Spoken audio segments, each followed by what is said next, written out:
The morning after my father's funeral, the house felt hollow. The polished hardwood floors didn't creak the way they used to when he was around. His slippers still sat by the fireplace, untouched, like they were waiting for him to come home. And yet, the silence screamed louder than any storm. I had spent the past 5 years balancing between hospital visits and company boardrooms, pushing through every obstacle with one singular purpose: to carry on my father's legacy. But nothing prepared me for what my mother said to me that morning. "You don't need to stay here any more," Margot announced, her voice clipped and emotionless, like she was checking something off a to-do list. "Your father's gone. I've inherited everything. You're not needed." I didn't respond right away. I just looked at her, at the woman who had always felt like a stranger under the same roof. Her expression was flat, unreadable. No grief, no warmth, just finality. I had once wished, foolishly, that her coldness was a mask, that someday she'd reveal a softer layer beneath. But now I realized that layer never existed. "Okay," I said finally. My voice didn't crack. My posture didn't slump. I simply turned, walked upstairs, and began packing. By noon, my childhood room was empty, save for a single framed photo of me and my father standing in front of the Whitmore Restoration and Architecture sign, the company he built from scratch in Charleston's historic district. I slid it into my bag last. As I left, I didn't cry. The tears would come later, when no one could see them. I stayed with a friend that night, unable to face the echo of memories in that house any longer. My phone buzzed occasionally, condolences from colleagues, former classmates, even some of the board members, but not a word from her. Not even to ask if I made it out safely. And yet, none of it surprised me. Margot Whitmore had always been a woman more interested in appearances than connections. She knew how to smile in public, how to dominate a room with charm and confidence. But behind closed doors, she was as distant as the moon. My father once called her elegant, but I often wondered if he mistook elegance for emptiness. When I was little, she would promise to take me to the park, only to cancel last minute because of a luncheon or charity gala. When I won regional science fairs, she clapped politely, but never once asked what my project was about. Meanwhile, my father, Gregory Whitmore, would come home from 14-hour days at the firm, loosen his tie, and say, "What's our mission today, kiddo?" He made time, even when he had none. He made me feel like I mattered. He also made me curious. I'd sit with him in his study, watching blueprints come to life beneath his pencil strokes. While other girls were learning to braid their hair, I was learning to read elevation plans and material specs. My fascination with his work wasn't about ambition, it was about connection. I wanted to understand the language he spoke so fluently, the world he created with his hands. In my early 20s, I started shadowing him more seriously. What began as quiet observations turned into real responsibilities: client meetings, contractor negotiations, historical commission reviews. He taught me everything with a calm patience that only deepened our bond.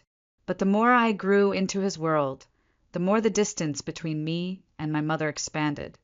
I remember the day I told them I wanted to join the firm after college.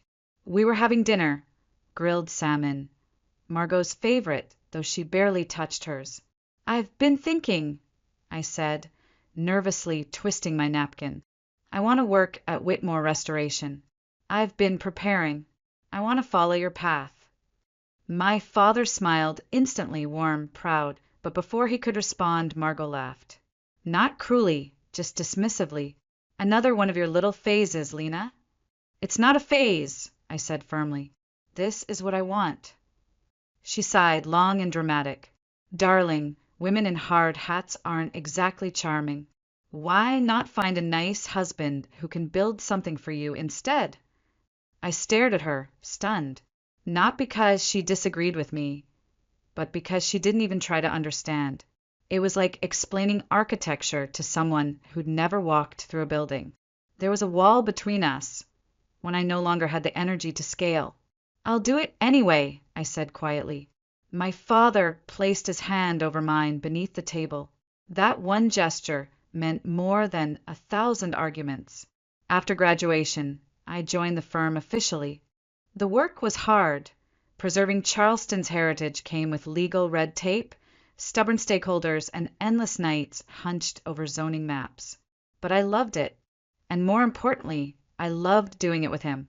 Every project became a new lesson, every mistake a shared learning. We weren't just father and daughter, we were partners. Then came the diagnosis. It was a Wednesday. He collapsed in the office lobby, just a few feet from the model of our latest restoration, a 19th century church turned into a community center. Stage 4 cancer. They didn't sugarcoat it. Neither did he. "We've got work to do," he said that night, lying in his hospital bed, tubes snaking out of him. "Not just at the firm. Here." He tapped my forehead. And so began our final chapter. 6 months turned into 5 years. I ran the business during the day, stayed by his side most nights. Margot would appear occasionally, dropping off fresh shirts or homemade soup that he rarely touched. She'd ask about his condition in clinical terms, never emotional ones. It was as if she had outsourced her feelings. Once, I caught her staring at him while he slept. Her face was unreadable, somewhere between detachment and fear. And I realized then that she didn't know how to grieve someone she'd never truly known. The day he died, I was holding his hand. His last words to me were simple, but they carved a space in my soul I didn't know existed.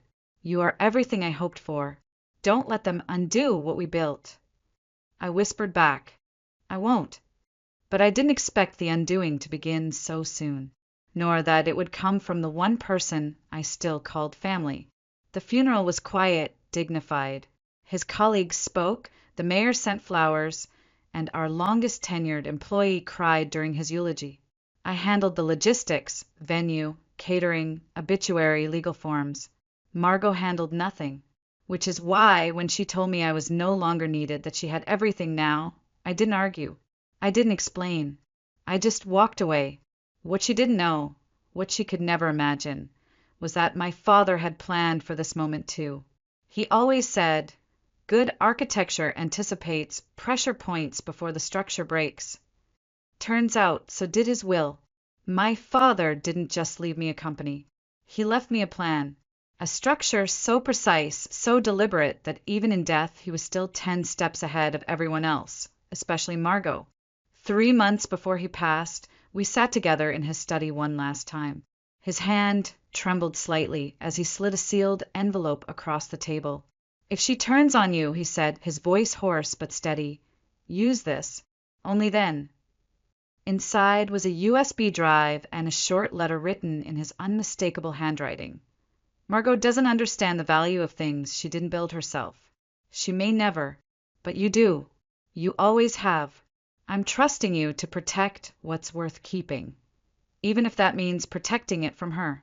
At the time, I didn't know what the video contained. I didn't ask. I just tucked the envelope away in the safe and prayed I'd never need it. But less than a week after she pushed me out of the house, my phone rang. The name on the screen made my stomach clench. "Lena," she snapped, her voice tight with frustration, "where is my money?" "Excuse me." "My share. From the estate. You think I wouldn't notice? You took everything. I get a letter from the lawyer saying you have full control. What kind of joke is this?" "It's not a joke, Margot," I said, keeping my tone even. "It's what he wanted. You think you're so clever, don't you? So noble. Your father loved this family. He would never—" "He did," I said, cutting in gently. "And that's why he made sure his legacy wouldn't be squandered." The line went dead. I waited, phone still in hand, until it buzzed again with a single message. "Come to the house." Now, I debated not going. I told myself she didn't deserve an explanation. But something in me, a thread of unfinished grief, maybe pulled me back. I arrived just after sunset. The old Whitmore house loomed in the warm Charleston dusk, its shutters casting long shadows across the porch. I stepped inside without knocking. The lights were dim, the air stale with tension. She was waiting in the sitting room, arms crossed, face flushed with fury. You stole my life, she spat. I protected his, I replied calmly. You always were his favorite, always the good little shadow. You fooled him into thinking you cared more. I didn't have to fool him. He saw me. That's when she lost control. Her words came like shrapnel, fast and sharp. You're selfish, manipulative. I gave up everything for this family, for you, and this is how I'm repaid. I didn't flinch. Instead, I pulled the USB from my coat pocket and held it out. What's this? She asked, her voice dropping an octave. His final message. For you. She stared at it like it was a live wire. Then, reluctantly, she took it. I assume you don't know how to play it, I said. Dry. Tired. She didn't answer, but her silence was confirmation enough. I set my laptop on the coffee table, inserted the drive, and clicked the file. The screen lit up, and there he was, Gregory Whitmore, looking healthier than I remembered, filmed in soft office light. My heart clenched. For a moment, I couldn't breathe. I'll give you privacy, I said, stepping into the hallway. I stood there, hands trembling, eyes fixed on the wall.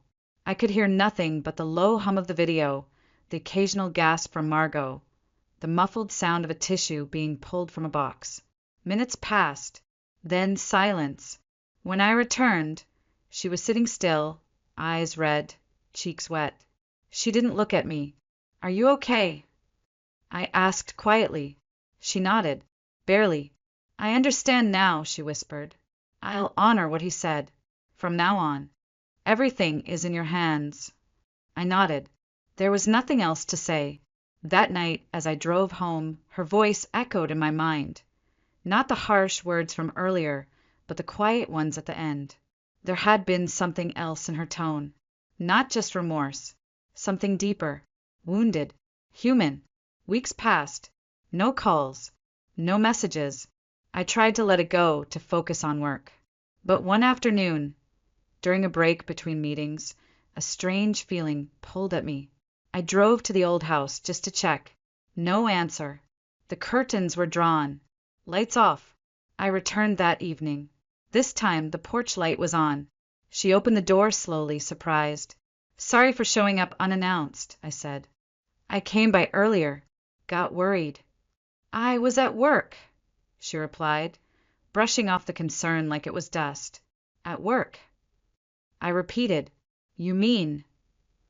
I have a part-time job. At the cafe down on King Street. Just mornings for now. I stared at her. Margot Whitmore. Charleston's former socialite. Once allergic to anything resembling labor. Now wearing a faded sweater and jeans. Hands slightly flour-dusted. How did that happen? She didn't answer. Instead, she reached into a drawer and pulled out the USB. You should watch it, she said. He left a message for you too. I didn't realize it until the end. It's personal.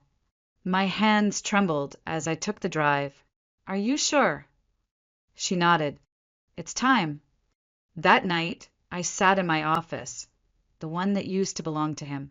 I closed the door, dimmed the lights, and opened the file. There he was again, smiling gently, eyes steady. My dear Lena, he began, if you're watching this, then your mother has seen her part, and it's time you see yours. I leaned in. First, thank you for everything, for carrying this weight with strength and grace, for honoring what we built. But there's something I never told you, something I always meant to, but the right moment never came. I stopped breathing. You're not Margot's biological daughter. You were born to her older sister, Madeline. She passed away shortly after you were born. I was devastated. She was the love of my life. The words hit me like a sudden wind. Before she died, she made me promise to keep you safe. I raised you as my own, and when I asked Margot to help, she did. Not perfectly, but she tried. I stared at the screen, motionless. Everything inside me twisted. I'm sorry I didn't tell you sooner. I didn't want you to feel like you didn't belong. Because you do. You always have.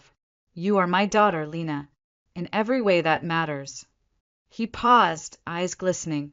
And as for Margot, she gave up her life to raise someone else's child. I know it's not what she wanted, but she kept her promise. For that, I'll always be grateful. I closed the laptop, slowly, my mind unraveling. So much suddenly made sense. Her detachment, her coldness, her resentment, and yet also her presence. She had stayed, even if she'd never said the words. The next morning, I knocked on her door again. She answered in an apron, her hair pinned up, flour on her cheek. I watched the video, I said. She nodded, eyes downcast. So it's true, I continued. You raised me because he asked you to. Yes. Her voice was barely audible. Did you ever want to? She looked up, meeting my gaze. At first, no. But later, I didn't know how to stop. Silence stretched between us. Then I asked the question that had haunted me all night.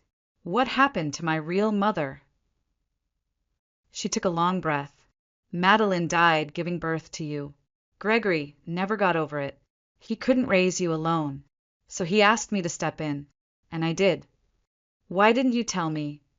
Because he begged me not to. He said you needed stability, not more loss. I stood there, stunned, the weight of her words slowly settling in. Then I remembered something. An old photo in her hallway of Margot smiling in a cafe apron, long before I was born. A dream, a life abandoned. You wanted to open a cafe, I said. She nodded. That was the plan, before everything changed. Well, I said quietly, maybe it's not too late. She didn't answer right away. She just looked at me, long and hard, as if seeing me for the first time not as a burden, or a promise she once made, but as a woman, a daughter. I'm too old to dream, she said softly. No, I replied. You're just old enough to do it right this time. That was the beginning. The first week was awkward. We talked in fragments, brief exchanges about equipment, flooring, permits. But somewhere between the spreadsheets and coffee bean samples, a fragile rhythm began to take shape. She showed me a hand-drawn sketch of a cafe she had once planned when she was 26. It was delicate, with curling vines and French windows. Café Magnolia, she had named it, after the tree she used to climb as a girl. It was supposed to be my escape, she whispered, a place where everything felt slower. Kinda. It still can be, I said. She looked doubtful. I haven't worked a full shift in decades. My knees hurt. I burn toast. I don't even know how to use a modern register. I smiled. Lucky for you. You raised someone who does. We worked side by side. Some days were good, filled with light banter and quiet cooperation. Others were harder. She would get frustrated at her own slowness, or withdraw suddenly during planning meetings. Once, she accidentally knocked over a bag of flour and sat down, defeated. I used to run charity galas for 300 people, she muttered bitterly. Now I can't even handle a sack of flour. I knelt beside her, brushed her hands clean, and said gently, those galas never asked anything real of you. This does. She looked at me then, eyes wet, but not from shame, from something older, softer. I never said it, she whispered. But I did try, Lena. I tried in the only way I knew. I nodded. And now you're learning a new way. She began waking up early, practicing her latte art, researching local suppliers. She even signed up for a short hospitality course online. Every evening, we would sit in the empty cafe space, still echoing with paint fumes and hope, and talk. Not just about the business, but about her sister, my real mother. She was wilder than me, Margot recalled one night, sipping mint tea. She sang off-key, danced in the kitchen. She once broke a vase and blamed it on the wind. Sounds like someone I would have loved. I smiled. She would have loved you more. The grand opening of Café Magnolia wasn't extravagant. No red carpet, no press release. Just friends, neighbors, and the quiet scent of baked goods spilling out onto the cobblestone street. Margot wore a navy apron embroidered with tiny white magnolias. She looked nervous but proud. When she rang up the first customer, her hands barely trembled. Later that evening, as we closed the register, she turned to me with an expression I'd never seen before. Not pride, not regret. Something in between. "This," she said, motioning to the cafe, "is the first thing I've ever done that was just mine. But I wouldn't have gotten here without you." I squeezed her hand. "Dad would be proud." She nodded. "But I think I'm finally proud of myself, too."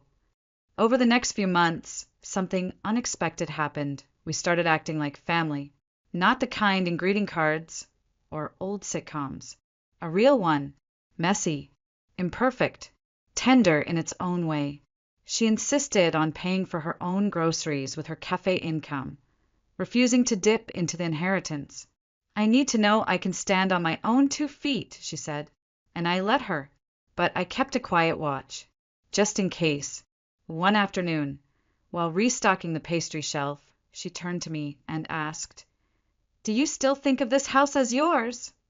I paused. "Not in the way I used to, but I think it's home again." She smiled. "Then maybe we're both where we're supposed to be." Later that week, we visited the cemetery. The air was cool, the wind tugging gently at our coats. We brought 2 bouquets, one of roses for Gregory and one of soft white lilies for Madeline. We stood in silence for a while. Then Margot stepped forward. "I kept my promise," she whispered to Madeline's grave. "It wasn't always beautiful, but I did my best. And now she's more than fine. She's extraordinary." She turned to me, her eyes steady. "You don't have to call me Mom," she said, "but I'll always be yours if you want me." I didn't hesitate. "You've earned it, every syllable." She blinked fast, then pulled me into a hug, tentative at first, then fierce. As we walked back to the car, I felt lighter, like something that had weighed me down for years had finally been named, faced, and released. A few weeks later, we filed the paperwork. I was officially adopted, legally, symbolically, emotionally. It didn't change biology. It changed something deeper. Connection. Choice. A few nights after that, we sat in the cafe after closing time, sharing lemon bars and memories. "I always thought I was invisible to you," I confessed, "like a shadow you couldn't wait to step out from." She looked down, then up. "And I thought I was just a ghost in your life, a placeholder. But maybe we were both wrong." I smiled. Maybe we were just waiting to meet each other as we really are. She reached across the table, took my hand, and said, "I'll always be your mother." And I believed her, because now we weren't bound by blood or obligation. We were bound by something stronger, truth, forgiveness, and the quiet courage to begin again. In the end, my father left me more than a company. He left me a blueprint for love, layered, flawed, but resilient. He taught me that legacy isn't about what you leave behind. It's about who you lift while you're here. And Margot, she may not have known how to love me in the beginning, but she showed up in the end. And sometimes that's the bravest thing a person can do. We visit my parents, both of them, every other Sunday now. We bring flowers, stories, and updates from Cafe Magnolia. We tell them about the new barista, the dog who sneaks in for croissants, and how, somehow, after everything, we became a family. Not because we had to, because we chose to.